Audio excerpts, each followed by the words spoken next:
अलीपुरद्वार जिले के बीरपाड़ा स्थित कांग्रेस के वरिष्ठ नेता मणि कुमार दरनाल के निज निवास स्थान पर अलीपुरद्वार एवं जलपाईगुड़ी जिला के वरिष्ठ नेता और कार्यकर्ताओं के साथ एक दिवसीय अधिवेशन किया गया। यह कार्यक्रम कुछ दिनों पहले त्रिस्तरीय ग्राम पंचायत चुनाव किया एवं आने वाले लोकसभा चुनाव के ऊपर मंथन एवं चर्चा के लिए बुलाई गई थी। एक दिवसीय अधिवेशन के दौरान त्रिस्तरीय ग्राम पंचायत चुनाव में जीते हुए प्रत्याशी एवं अन्य प्रत्याशियों को लेकर ग्राम पंचायत चुनाव के दौरान की विभिन्न कार्यकल्पों को लेकर मंथन एवं रणनीति पर चर्चा की गई। इस कार्यक्रम में सैकड़ों की संख्या में अलीपुरद्वार जिला एवं जलपाईगुड़ी जिला तथा इन दोनों जिलों के विभिन्न प्रखंडों के कांग्रेसी नेता व कार्यकर्ता उपस्थित थे, जिनमें मुख्य रूप से भारतीय कांग्रेस कमेटी के सदस्य व अलीपुरद्वार जिला के सभापति एवं NUPW केंद्रीय कमेटी के महासचिव मणि कुमार दरनाल, साधन बोस, NUPW केंद्रीय कमेटी के अध्यक्ष शांतनु देवनाथ, विवेकानंद बोस, INTTUC सभापति अलीपुरद्वार चिरंजीवी दत्ता, महासचिव जिला कांग्रेस कमेटी सहित कई वरिष्ठ नेता उपस्थित थे। एक दिवसीय अधिवेशन के बाद पत्रकार सम्मेलन के दौरान मणि कुमार दरनाल ने कहा, देखते रहिए NEI डूअर्स न्यूज पर विशेष रिपोर्ट। फेसबुक, यूट्यूब पर लाइक और सब्सक्राइब करें और अपने इलाकों के महत्वपूर्ण खबरों से जुड़े रहें। ন্যাশনাল ইউনিয়ন অফ প্লান্টেশন ওয়ার্কার্সের মিটিং ছিল, ওয়ার্কিং কমিটি মিটিং। সেই মিটিংয়ে জলপাইগুড়ি আর জেলা কংগ্রেস, আলিপুর জেলা কংগ্রেসের নেতৃত্বকে নিয়ে, NUPW নেতৃত্বকে নিয়ে আমাদের মিটিং। এই মিটিংয়ের মেইন এজেন্ডা ছিল পঞ্চায়েত ইলেকশন। পঞ্চায়েত ইলেকশন যেভাবে পশ্চিমবঙ্গ নির্বাচন কমিশন করেছে সেটা একটা হাস্যকর, একটা ডেমোক্রেসিতে একটা লজ্জাজনক, ঘৃণাজনক ব্যাপার। কারণটা হলো ভোট হতে দেয়নি। যে ট্যাকটিক্স, যে টেকনিক TMC সরকার ভিডিওকে দিয়ে, পুলিশকে দিয়ে ওর স্ট্যান্ডিং যে ভোটগুলো আছে তাদেরকে দিয়ে করেছে, তাতে ভোট হয়নি।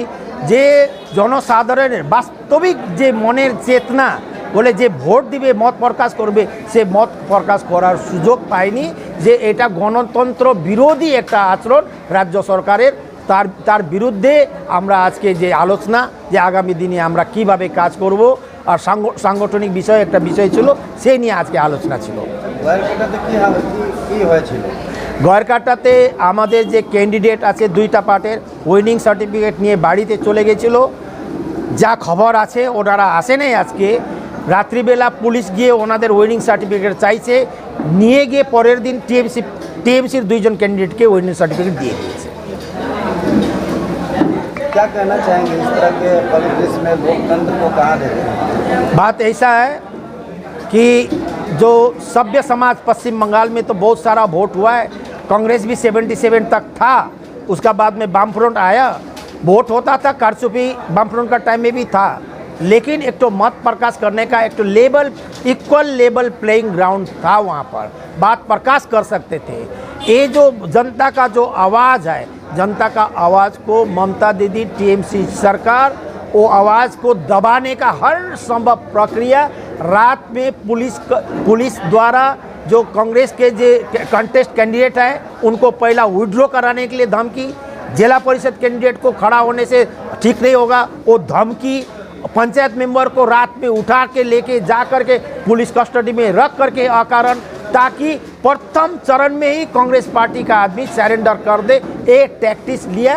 उसके बाद में जो वोट के दिन भी प्रिसाइडिंग ऑफिसर से लेकर के जो पुलिंग पीपल जो था उन्होंने यही काम किया। बंडल का बंडल बैलेट पेपर TMC का आदमी के हाथ में आया, कोई खा रहा है, कोई फेंक रहा है, बक्सा पेशाब कर रहा है, बक्सा को फेंक रहा है। ऐसा हालत करके जहाँ जहाँ TMC हारने का संभावना देखा वहाँ पर, जैसे आपको बेतगोड़ी बाताबड़ी चाय बागान में, बड़ौदी की चाय बागान में वो वोट को रीपोलिंग कराया। रात को 2:22 में हमारा सेक्रेटरी को वहाँ से उठा करके मेटली थाना में बंद कर दिया गया। तो इससे जाहिर है कि वोट में क्या आचरण विधि था उसको सरेआम धज्जिया उड़ाया गया। तो आप लोग इससे लेकर कहीं कोई FIR वगैरह किए या इलेक्शन कमीशन के पास में कुछ आप लोगों ने कार्रवाई की? हम लोगों ने ऑफिशियली अपना स्टेट लीडरशिप को, जिला लीडरशिप तो हम लोग खुद है, स्टेट लीडरशिप को दिए है जो रिपोर्ट मांगा था। और विशेष करके प्रदेश की तरफ से और ऑल पार्टी बिल करके हाई कोर्ट में एक तो रीट पिटीशन जो दिया है, पब्लिक PLI जो किया है, उसमें जनस्वार्थ मामला हुआ है, उसमें एक तो सुनवाई आप लोग को पता चला ही है। 20 तारीख को दूसरा हियरिंग है, तब तक विनिंग बोल के डिक्लेयर नहीं कराया जाएगा। ये सीधा राज्य हाई कोर्ट का हुआ है, उसको हम लोग स्वागत जनाते हैं। हाई कोर्ट की तरफ से हम लोग को एक तो जस्टिस मिलेगा और आदमी को वोट मत प्रकाश करने का सुनौरा सुजोग दोबारा मिलेगा, हम लोग ये आशा रखते हैं। आजको मिटिङमा लोकसभाको कुरा पनि थियो। मान्छेहरू हामीहरू हारे पनि एउटा जग्गामा हामीहरू लडाइँमा उत्रिन्छौँ। कांग्रेस कर्मीहरू हेर्नु हुँदैछ, पुरा उत्तेजनाको साथमा, पुरा जोश र रोषको साथमा यहाँनिर आएको छ। हामीहरूको एउटै कुरा छ, जे दिल्लीमा जो सरकार चल्दैछ त्यो सरकार कतै पनि जनसाधारणको सेवक होइन, जनसाधारणको रक्षक होइन, जनसाधारणको भक्षक हो। चाहे वो नौकरीको मामलामा हो, चाहे लॉ एंड ऑर्डर सिचुएशनको मामलामा हो, या जो भाईचारा, जो संविधान जो देशमा छ, सर्वधर्म मिलेर जो काम गर्ने कुरा छ, त्यसलाई धजिया उडाउँदैछ जो सरकारले, लोकतन्त्र विरोधी जो काम गर्दैछ। देशको जो ऐतिहासिक धरोहरहरू छ, देशको जो संवैधानिक ढाँचाहरू छ, देशको जो ठुलो ठुलो इन्स्टिट्युटहरू छ, जो इन्डिपेन्डेन्ट इन्स्टिट्युटहरू टोटलै कम्युनलाइजेसन गर्दैछ, आरएसएसको मान्छे लिएर राख्दैछ।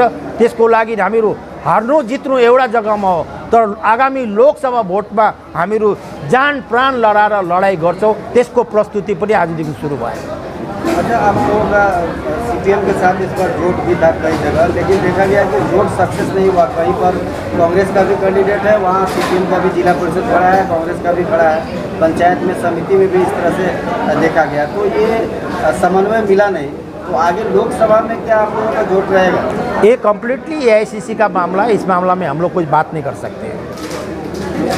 आगामी लड़ाई क्या अकेले दम पे कांग्रेस पार्टी ये एआईसीसी ठीक करेगा। आगामी दिन में पॉलिसी डिसीजन लेने वाला वो सब है, वो सब जो डिसीजन लेगा हम लोग को मान के चलेंगे। आज मुख्य रूप से क्या क्या विषय पर चर्चा हुई? आज मुख्य रूप से बातचीत हुआ, जो हम लोग का कॉन्फ्रेंस हुआ था। ये कॉन्फ्रेंस में हमारे तमाम साथी थे, जैसे विवेकानंद बोस हमारा एनटीसी के प्रेसिडेंट है, जो संतनु देवनाथ हमारे जिला कांग्रेस अलीपुर के वर्किंग प्रेसिडेंट है, और तमाम जो साथी सब हम लोग हैं। हम लोग बैठ करके यही बातचीत की है कि हम लोगों ने कुछ रेजुलेशन लिया था। जैसे चाय बागान में जो रुग्ण अवस्था है, जहाँ पर पीएफ, ग्रेच्युटी, आपको दूसरा लीगल यूज है, वो नहीं हो रहा है। ये राज्य सरकार का दायित्व है।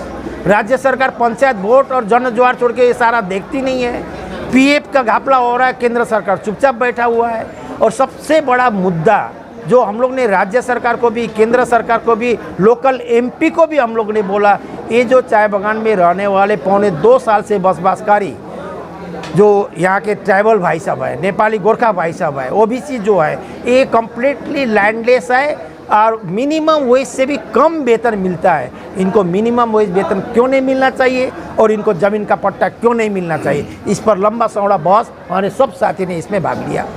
ये हमारा मुद्दा है। चाय बागान में 18 रुपये जो घोषणा हुआ था 1 जून से मिलने के बाद था, वो भी टल गया।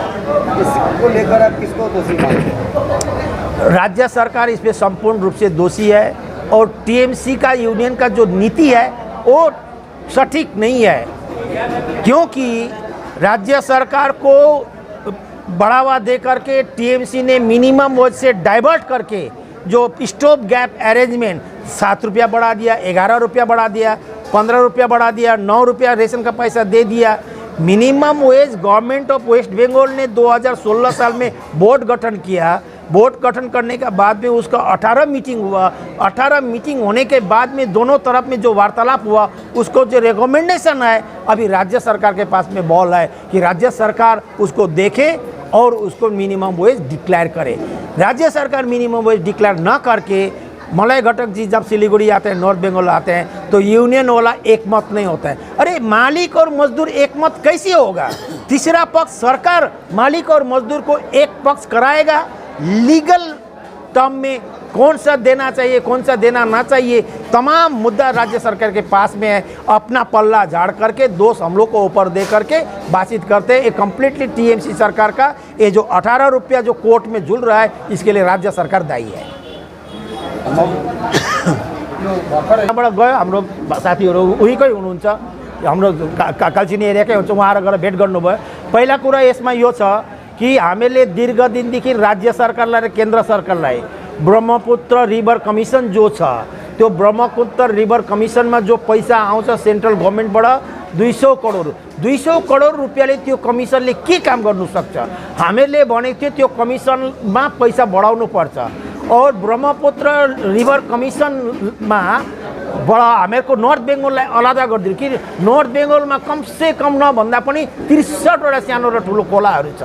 यो खोलाहरूको लागि नर्थ बेङ्गल व्यापी एउटा अलदा रिभर कमिसन हुनुपर्छ जहाँ कि डाइरेक्ट फन्ड नर्थ बेङ्गलमा आउँछ।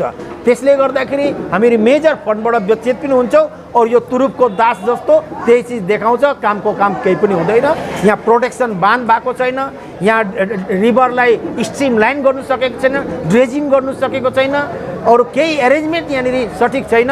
जो डोलोमाइटहरू उत्तर पहाडमा यो कास्टिङ हुँदैछ, जोइन्ट इन्सपेक्सन भयो, सीसीपीए म्यानेजमेन्टको मान्छे, चिया बगानको र सरकारको तर्फबाट जोइन्ट इन्सपेक्सन टोटल फुटहिल जहाँ जहाँ माइनिङ हुँदैछ हेरेर गएर फोटो खिचेर लग्यो, तर त्यसमा कोही कारवाही छैन।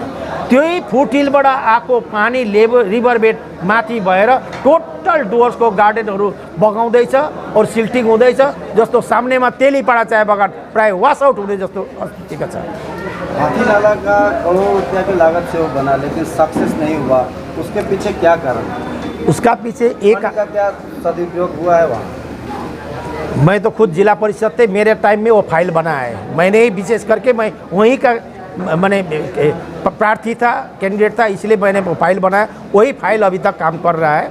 वो फाइल में विस्तारित डीपीआर स्टेज 1, स्टेज 2, स्टेज 3, जो स्टेज 1 कंप्लीट हो करके जो हाथी नाला का जो स्रोत है वो कठलगुड़ी का यहाँ आकर के उसको डायना रिवर में लेकर के उसको अलाइनमेंट मिलाना चाहिए था। नीचे स्टेज 2 में आकर के उसको रेती नगर मिलाना चाहिए था, तब तो जाकर के नदी में जाएगा पानी। वो टोटल चीज़ जाकर के बिनागुड़ी और गैरकाटा में शेष होता है। वो साइंटिफिक तरीका से जो अलाइनमेंट करना था, डीपीआर में जो काम है वो डीपीआर का हिसाब से काम नहीं करने का हालत एटो है। आपका परिचय महोदय हमारे दर्शकों के लिए, हम लोग तो आप जानते हैं। मैं Mani Kumar Darnal, national union of plantation workers union का जनरल सेक्रेटरी।